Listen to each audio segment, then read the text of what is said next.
তেজপুৰৰ এটি অনুষ্ঠান, বিশেষকৈ এই অনুষ্ঠানটো নাৰীৰ প্ৰাধান্য অনুষ্ঠান, সেৱা সাধনা সন্থা।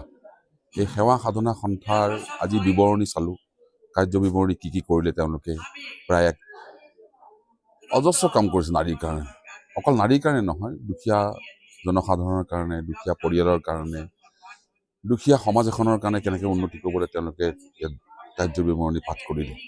মই অভিভূত হৈছোঁ যে ইমান নাৰী অনুষ্ঠান এটাই ইমানখিনি কাম কৰিব পাৰে। আৰু আজি আন্তৰ্জাতিক নাৰী দিৱস উপলক্ষে তেওঁলোকে আয়োজন কৰা এই সভাত মোক আমন্ত্ৰণ কৰিছে, তাৰ কাৰণে মই অতি আনন্দিত। আৰু কৈছোঁ মই তেখেতসকলক যে নাৰীসকল সবলীকৰণ হ'ব লাগিলে তেওঁলোক নিজেই কৰ্মমুখী হ'বই লাগিব।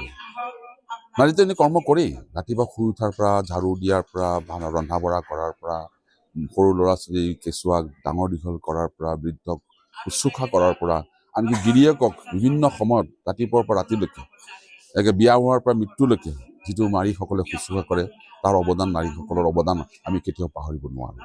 সেইখিনি আছেই। কিন্তু নাৰীসকলৰ কথা হৈছে কি, নাৰীসকলক মানুহে সদায় দুৰ্বল বুলি ভাবে, তেওঁলোক উৎপাদনমুখী নহয়। গতিকে উৎপাদনমুখী হ'ব লাগিব। তেওঁলোকে এটা সংগঠিত ৰূপত তেওঁলোকে লগ হৈ পেলাই, কিছুমান নাৰী লগ হৈ এনেধৰণৰ কিছুমান সামগ্ৰী উৎপাদন কৰিব লাগিব, যিবিলাক সামগ্ৰী সমাজৰ কাৰণে, পৰিবাৰৰ কাৰণে, পৰিয়ালৰ কাৰণে অতি প্ৰয়োজনীয় সামগ্ৰী। তেনেধৰণৰ কাম কৰিবলৈ গ'লে নাৰীসকলৰ প্ৰাধান্য বাঢ়িব, নাৰীসকলৰ প্ৰতি মানুহৰ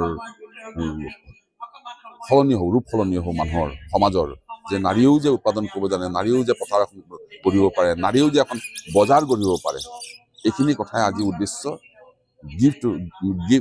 দিয়া লাভৰ কাৰণে দিয়া। আজি এই সভাৰ, আজি এই নাৰী দিৱসৰ এইটো এটা শ্লোগান। এই শ্লোগানৰ জৰিয়তে আজি এই সভাখন অনুষ্ঠিত কৰা হৈছে।